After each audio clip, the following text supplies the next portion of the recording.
അൽഹംദുലില്ലാഹ് വസ്സലാത്തു വസ്സലാമു അലാ റസൂലില്ലാഹ് വഅലാ ആലിഹി വസഹ്ബിഹി അജ്മഈൻ. പുണ്യങ്ങളുടെയും ത്യാഗങ്ങളുടെയും മാസമായ മുഹറം. അറിഞ്ഞിരിക്കേണ്ട 10 കാര്യങ്ങൾ.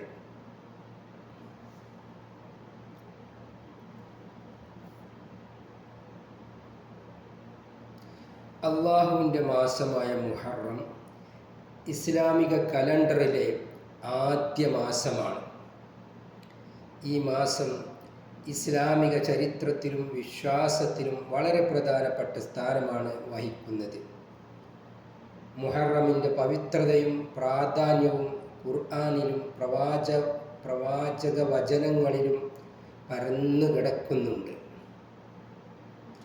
മുഹറം മാസം അഷ്ഹുറുൽ ഹുറും അഥവാ യുദ്ധം നിരോധിക്കപ്പെട്ട മാസങ്ങളിൽ ഒന്നാണ്. അള്ളാഹു പരിശുദ്ധ ഖുർആനിൽ സൂറത്തു തൗബയിൽ ഇങ്ങനെ പറയുന്നുണ്ട്: ആകാശങ്ങളെയും ഭൂമിയെയും സൃഷ്ടിച്ച ദിവസം അള്ളാഹു രേഖപ്പെടുത്തിയതനുസരിച്ച് അള്ളാഹുവിൻ്റെ അടുക്കൽ മാസങ്ങളുടെ എണ്ണം 12 ആകുന്നു. അവയിൽ 4 പവിത്രമായ മാസങ്ങളാണ്. സൂറത്തു തൗബ 36-ാമത്തെ ആയത്ത് എടുത്തു നോക്കുക. ഈ 4 മാസങ്ങളിൽ ഒന്നാണ് അല്ലെങ്കിൽ ഒരു മാസമാണ് മുഹറം. ഈ മാസത്തിൽ ചെയ്യുന്ന സുകൃതങ്ങൾക്ക് വലിയ പ്രതിഫലമുണ്ട്. അതുപോലെ ഈ മാസത്തിൽ ചെയ്യുന്ന പാപങ്ങൾക്കും മറ്റു മാസങ്ങളെ അപേക്ഷിച്ച് ഗൗരവം കൂടുതലായിരിക്കും. ഹറമിൻ്റെ അടുക്കൽ പോയിരുന്ന് തെറ്റുകുറ്റങ്ങൾ ചെയ്യുന്നത് പോലെ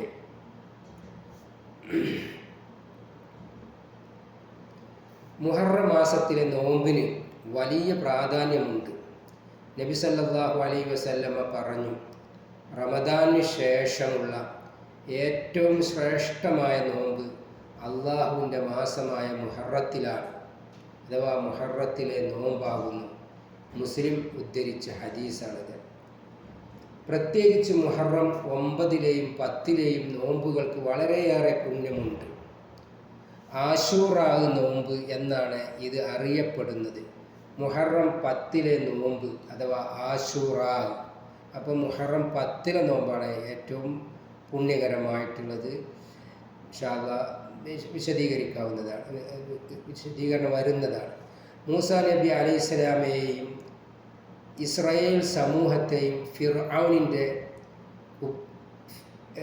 ശിക്ഷയിൽ നിന്ന് അല്ലെങ്കിൽ ഫിർഔനിൻ്റെ ഉപദ്രവങ്ങളിൽ നിന്ന് അള്ളാഹു രക്ഷിച്ചതിൻ്റെ നന്ദി സൂചകമായി മൂസാ നബി അലൈഹിസ്സലാം നോമ്പ് നോറ്റ ദിവസമാണിത്. പ്രവാചകൻ നബി മുഹമ്മദ് സല്ലല്ലാഹു അലൈഹി വസല്ലം മദീനയിലെത്തിയപ്പോൾ ഈ നോമ്പിനെ കുറിച്ച് അറിഞ്ഞപ്പോൾ ഇങ്ങനെ പറയുകയുണ്ടായി: മൂസ അലൈഹിസ്സലാമിയോട് ഞാനാണ് കൂടുതൽ അവകാശപ്പെട്ടവൻ. തുടർന്ന് പ്രവാചകനും അനുചരന്മാരും ഈ ദിവസം നോമ്പ് നോക്കുകയുണ്ടായി. മുഹറം 9-ലെ നോമ്പ് താസൂആ. പ്രവാചകൻ സല്ലല്ലാഹു അലൈഹി വസല്ലമ ആശൂറാ നോമ്പിൻ്റെ പ്രാധാന്യം പറഞ്ഞപ്പോൾ ജൂതന്മാർ ഈ ദിവസം നോമ്പെടുക്കുന്നതിനെ കുറിച്ച് സ്വഹാബികൾ ചോദിച്ചു. അപ്പോൾ പ്രവാചകൻ സല്ലല്ലാഹു അലൈഹി വസല്ലമ പറഞ്ഞു: ഞാൻ അടുത്ത വർഷം ജീവിച്ചിരിപ്പുണ്ടെങ്കിൽ അഥവാ ജീവിച്ചിരിക്കുകയാണെങ്കിൽ 9-ാം ദിവസം മുഹറം 9-ാം ദിവസവും നോമ്പെടുക്കും എന്ന് നബി പറയുകയുണ്ടായി.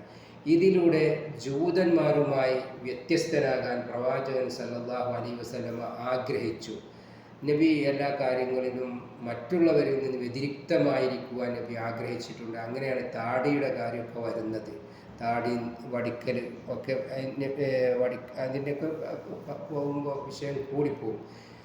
അതിനാൽ മുഹറം 9-നും 10-നും ഒരുമിച്ച് നോമ്പെടുക്കുന്നത് കൂടുതൽ ശ്രേഷ്ഠമാണ്. ഈ നോമ്പുകൾ കഴിഞ്ഞ കാലത്തെ പാപങ്ങൾ പൊറുക്കാൻ കാരണമാകുമെന്ന് പ്രവാചകൻ സല്ലല്ലാഹു അലൈഹി വസല്ലമ പഠിപ്പിച്ചിട്ടുണ്ട്. ഇസ്ലാമിക ചരിത്രത്തിലെ മുഹറം മാസം ഒട്ടനവധി ചരിത്ര സംഭവങ്ങൾക്ക് സാക്ഷ്യം വഹിച്ചിട്ടുണ്ട്. നൂഹ് നബി അലൈഹിസ്സലാമയുടെ കപ്പൽ ജൂതി പർവ്വതത്തിൽ നങ്കൂരമിട്ടത് മുഹറം 10-നാണ്. ആ കപ്പലിലാണ് കയറാൻ മടിച്ചത് മൂസാ നബി അലൈഹിസ്സലാമയുടെ മകൻ. ഓർക്കുന്നുണ്ടായിരിക്കും. യൂനുസ് നബി അലൈഹിസ്സലാം തിമിംഗലത്തിൻ്റെ വയറ്റിൽ നിന്ന് രക്ഷപ്പെട്ടതും ഇതേ ദിവസമാണ്. അള്ളാഹുവിൻ്റെ പ്രബോധനത്തിൽ നിന്ന് ഓടി രക്ഷപ്പെട്ടുകൊണ്ട് നൂഹ് നബി എങ്ങോട്ടോ ഓടിപ്പോയി. അങ്ങനെയാണ് അവസാനം കടലിൽ ചാടുന്നതും തിമിംഗലം അദ്ദേഹത്തെ വിഴുങ്ങുന്നതുമൊക്കെ. മൂസാ നബി അലൈഹിസ്സലാമയെയും ഫിർഔനും തമ്മിലുള്ള നിർണായക പോരാട്ടം നടന്നതും ഫിർഔൻ മുങ്ങി മരിച്ചതും മുഹറം 10-ലാണ്. ഇബ്രാഹിം നബി അലൈഹിസ്സലാമയെ നമ്രൂദിൻ്റെ അഗ്നിയിൽ നിന്ന് രക്ഷിച്ചതും ഈ ദിവസത്തിലാണെന്ന് ചില പണ്ഡിതന്മാർ പറയുന്നുണ്ട്. അള്ളാഹു ആദമിൻ്റെ പശ്ചാത്താപം സ്വീകരിച്ചതും ഈ മാസത്തിലാണെന്ന് പറയപ്പെടുന്നു.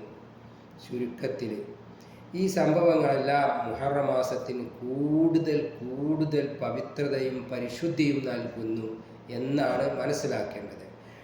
മുഹറം ത്യാഗത്തിൻ്റെ പ്രതീകം. കർബല സംഭവം നിങ്ങൾ ഓർക്കുന്നുണ്ടാവും. മുഹറം മാസം കേൾക്കുമ്പോൾ നമ്മുടെ മനസ്സിലേക്ക് വരുന്ന മറ്റൊരു പ്രധാന സംഭവം കർബല യുദ്ധമാണ്. ഹിജ്റ 61 മുഹറം 10-ാം ദിവസം പ്രവാചകന്റെ പേരക്കുട്ടി ഇമാം ഹുസൈൻ റളിയല്ലാഹു അൻഹു അന്യായമായി കൊല്ലപ്പെട്ട വേദനാജനകമായ സംഭവമാണിത്. ഇസ്ലാമിക ചരിത്രത്തിലെ വലിയൊരു ദുരന്തമാണിത്. ഹുസൈൻ റളിയല്ലാഹു അൻഹു അനീതിക്കെതിരെ നിലകൊള്ളുകയും സത്യത്തിനു വേണ്ടി സ്വന്തം ജീവൻ ബലിയർപ്പിക്കുകയും ചെയ്തു. ഇത് ഇസ്ലാമിക ലോകത്ത് ത്യാഗത്തിൻ്റെയും ധീരതയുടെയും പ്രതീകമായി നിലകൊള്ളുന്നു. ഈ സംഭവം മുഹറം മാസത്തിന് വേദനയുടെയും ഓർമ്മപ്പെടുത്തലിൻ്റെയും ഒരു മാനം നൽകുന്നുണ്ട്. എന്നാൽ ഇന്ന് നാം കാണുന്നത് പോലെ ഈ ദുരന്തത്തെ ആഘോഷിക്കുകയോ അനാചാരങ്ങൾ നടത്തുകയോ ചെയ്യുന്നത് ഇസ്ലാമിക വിരുദ്ധമാണ്. അഥവാ അബൂബക്കർ റളിയല്ലാഹു അൻഹുവിനെയും ഉമർ റളിയല്ലാഹു അൻഹുവിനെയും ഉസ്മാൻ റളിയല്ലാഹു അൻഹുവിനെയും ഒക്കെ ചവിട്ടിത്താഴ്ത്തിക്കൊണ്ട് അലി റളിയല്ലാഹു അൻഹുവിനെയും മക്കൾ ഹുസൈനെയും ഹസ്സനെയും ഒക്കെ കൂടുതൽ പ്രകീർത്തിച്ചുകൊണ്ടും മറ്റ് ഇസ്ലാമിക കാര്യങ്ങളിൽ നിന്നെല്ലാം വ്യതിചലിച്ചുകൊണ്ട് അനാചാരങ്ങൾ നമ്മുടെ നാടുകളിൽ തുരുതുരാ നടക്കുന്നുണ്ട്. അങ്ങനെയുള്ള അനാചാരങ്ങളെ ഓർമ്മപ്പെടുത്തുന്നതിനല്ല ഈ സംഭവം. മറിച്ച് ദുരന്തത്തെ ആഘോഷിക്കുകയോ അനാചാരങ്ങൾ നടത്തുകയോ ചെയ്യുന്നത് ഇസ്ലാമിക വിരുദ്ധമാണ്. ഇത് ദുഃഖത്തോടെ ഓർക്കുകയും അതിൽ നിന്ന് പാഠം ഉൾക്കൊള്ളുകയും ആണ് ചെയ്യേണ്ടത്. മുഹറം മാസം വിശ്വാസികൾക്ക് പുണ്യകർമ്മങ്ങൾ വർദ്ധിപ്പിക്കാനും ആത്മീയമായി ഉന്നതി നേടാനും ഒരു സുവർണ അവസരമാണ്. നോമ്പുകളിലൂടെയും ദിക്റുകളിലൂടെയും ഖുർആൻ പാരായണങ്ങളിലൂടെയും മറ്റു പ്രാർത്ഥനകളിലൂടെയും ഈ മാസത്തെ ഫലപ്രദമായി ഉപയോഗപ്പെടുത്തുവാൻ നാം ശ്രമിക്കുകയാണ് വേണ്ടത്. അല്ലാതെ ശിർക്കുപരമായ കാര്യങ്ങൾ മുഴുകുകയല്ല വേണ്ടത്. ഇസ്ലാമിക ചരിത്രത്തിലെ പാഠങ്ങൾ ഉൾക്കൊണ്ട് നമ്മുടെ ജീവിതം കൂടുതൽ ധാർമ്മികവും അർത്ഥപൂർണവുമാക്കാൻ ഈ മാസം നമ്മെ സഹായിക്കേണ്ടതുണ്ട്. അതിന് നാം ഇസ്ലാമിക ചരിത്രത്തെ നല്ല രൂപത്തിൽ പഠിക്കുകയും മനസ്സിലാക്കുകയും ചെയ്യേണ്ടതുണ്ട്. ഈ മാസം അള്ളാഹുവിൻ്റെ പ്രീതി നേടിയെടുക്കാനുള്ള അവസരമായി കണ്ട് എല്ലാവിധ തിന്മകളിൽ നിന്നും വിട്ടുനിന്ന് നന്മകൾ വർദ്ധിപ്പിച്ച് ജീവിതം ധന്യമാക്കാൻ നമുക്ക് ശ്രമിക്കാം. അള്ളാഹു അനുഗ്രഹിക്കുമാറാകട്ടെ.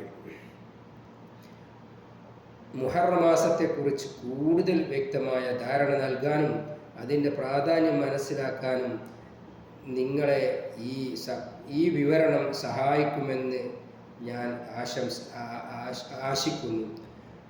വആഖിറു ദഅവാനാ അനിൽ ഹംദുലില്ലാഹി റബ്ബിൽ ആലമീൻ.